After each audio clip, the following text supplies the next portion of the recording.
Dentro do nosso programa de entrevistas da Implant News, 10 anos comemorativo, eu tenho o prazer de receber o professor Júlio César Joly, que é mestre e doutor em periodontia pela Faculdade da Unicamp e também coordenador dos cursos Implantipério. E nós vamos falar um pouco sobre periodontia e implantes. É um prazer recebê-lo aqui, Joly. Prazer é todo meu. Uma honra participar desse programa, mais uma ação inédita aí, né, que merece todo o louvor. Muito bom.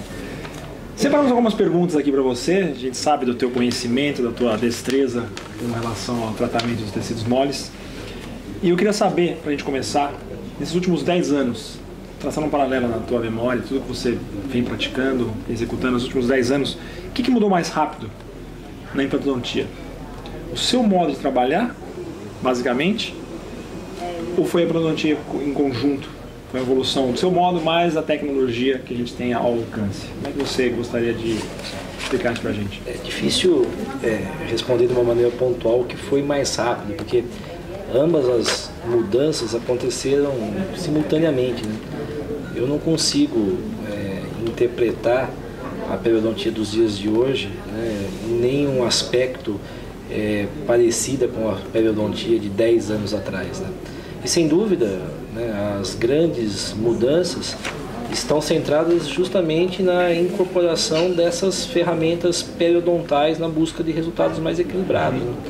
Porque se nós considerarmos os primórdios aí da implantodontia, desde a osteointegração, passamos por algumas décadas, né, que o foco principal da nossa atuação estava associado à sobrevivência de implantes, né, na busca da osteointegração, que hoje realmente é algo consolidado, muito previsível, estável, né?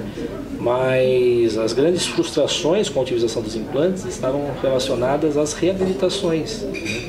Pela falta de próteses que satisfizessem as expectativas dos pacientes, né? E essas reabilitações frustrantes, né, na grande maioria das vezes, estavam limitadas à deficiência tecidual. E até então a periodontia não andava de mãos dadas, né, nesse cenário. Então as ferramentas periodontais, a partir do momento que elas começaram a ser, né, incorporadas, né, nesse arsenal da implantodontia, mudaram completamente o panorama, né? Então realmente nesses últimos 10 anos, né, as mudanças foram assustadoras, né? E hoje quando eu revejo, né, os meus casos, né, não sou tão velho assim, mas há 10 anos eu já atuava, sinto-me, né, envergonhado com algumas atuações que até então eram consideradas satisfatórias, mas que hoje já não são mais admissíveis, né? Então hoje está fácil a gente exercer uma boa implantodontia, considerando, né, o número de ferramentas, né, e conceitos, né, que existem à nossa disposição. Eu sou mais ou menos da mesma época que você. Eu já vi o ano que você se graduou, a gente compartilha da mesma época de formação. Eu considero você um dos precursores nessa divisão do que a gente chama de estética vermelha, né? White and Pink, né? Que é um termo muito legal que os americanos utilizam. E eu gostaria que você pudesse pontuar agora dessa vez o que foi que te alertou a, de repente, a falar: eu vou começar por esse caminho. Eu acho que a periodontia ela pode sim dar as mãos para a implantodontia. E a gente discutiu isso já em outros temas na prótese, principalmente a importância que a periodontia tem para a implantodontia. Eu quando comecei fiz periodontia primeiro, antes da especialização em implante. Então a gente que fez periodontia tem uma visão diferenciada em relação à implantodontia. Fala um pouquinho para mim sobre isso. Na verdade, toda a minha formação parte de uma única, né, ciência, de uma única área, que é a periodontia.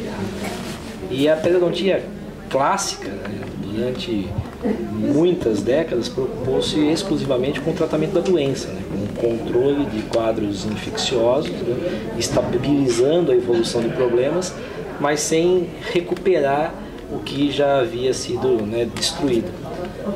A partir do momento que a periodontia começou a discutir, né, o arsenal regenerativo, o arsenal plástico, pensando não só na sobrevivência de dentes, mas também na reconstrução de estruturas perdidas, isso permitiu um salto muito, né, grande da especialidade como um todo, né? E eu digo que os implantes surgiram na minha vida como um acidente de percurso, né, para tratamento dos meus pacientes periodontais que começavam a perder dentes, né? Parando desse ponto aí, seu paciente periodontal perdeu dentes, né? A gente sabe que existem duas situações para o implante imediato. Você vai fazer a extração desse dente ou por uma lesão endopério, muitas vezes, ou por uma fratura. O paciente apresenta uma lesão apical. E é uma coisa que me perguntam muito, e eu vou te passar isso agora nesse momento tão importante da nossa entrevista. Quando que você, hoje, principalmente, põe um implante, você tem um sítio periodontalmente infectado, que você vai extrair o seu dente, a indicação é exodontia, você põe ou não o implante nesse ato. A gente sabe que a lesão endodôntica ela é totalmente controlada, você entra com antibiótico terapia e faz a instalação do implante. Mas na periodontite, no caso da periodontite de um dente comprometido periodontalmente com indicação da extração, a coisa não funciona exatamente dessa forma. Me fala um pouquinho sobre isso. Eu acho que a gente tem que avaliar uma série de fatores, né? Mas diante dessa né, condição, o raciocínio é parecido, né? Porque a partir do momento que você remove a causa, né, do problema, que é a infecção, do ponto de vista, né, de sobrevivência de um implante, existe, né, um bom prognóstico. O fato que devemos destacar é que, na verdade, estão sendo instalados implantes, né, em pacientes com sítios adjacentes doentes, né, com doença periodontal ativa. E isso representa talvez um dos próximos problemas da nossa implantodontia, né? Mas talvez mais importante, né, nesse sentido seja realmente a descontaminação mecânica do sítio, né, e a análise dos fatores, né, anatômicos, né, diante da extensão do defeito, diante do posicionamento da margem, diante da disponibilidade óssea residual, né, para que a gente possa interpretar se vale a pena ou não a instalação de um implante naquele mesmo momento, né. Porque nem sempre você pode colocar um implante, mesmo tendo osso. Exatamente. Essa descontaminação, às vezes, como é que você faz ela e você pratica em todos os casos? Na verdade, existe um protocolo nesse sentido associado, né? Que muitas vezes, quando a gente tem um quadro agudo, a gente cronifica esse quadro, né, previamente, antes, né, de extrair o dente mediante antibioterapia sistêmica, né, pensando numa, né, melhoria da qualidade tecidual. Mas após a extração, nosso tratamento resume-se a coletagem, né, delicada desse alvéolo e numa irrigação apenas com solução fisiológica, né? E se houver, né, disponibilidade óssea, respeitando um planejamento protético, muitas vezes entendendo que a gente vai apostar em técnicas reconstrutivas no mesmo momento, né, a instalação do implante imediato é admissível, né?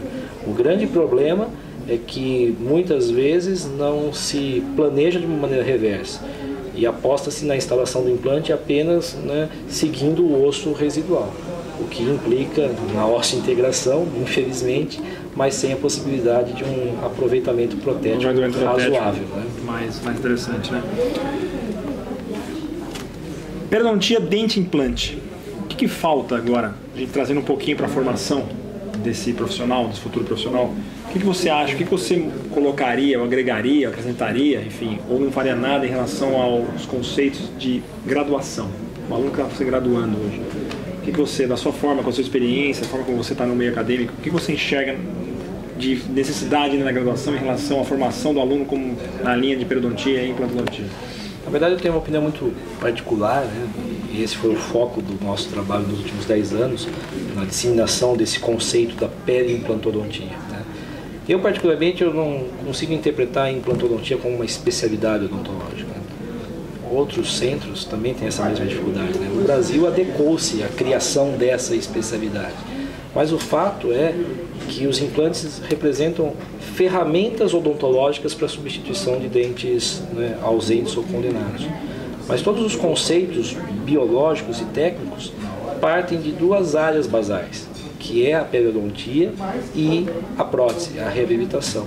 Eu sei que você costuma ter casos muito legais. Tem alguma coisa que você gostaria de mostrar para a gente em termos de caso clínico, alguma coisa que você acha interessante a gente destacar? Na verdade, eu acho que diante, né, da proposta dessa entrevista, do tempo que nós temos à disposição, eu gostaria só de ratificar que quando nós pensamos, né, numa situação desse tipo, um paciente com deficiências periodontais relacionadas aí ao posicionamento de margem, a falta de papilas, né?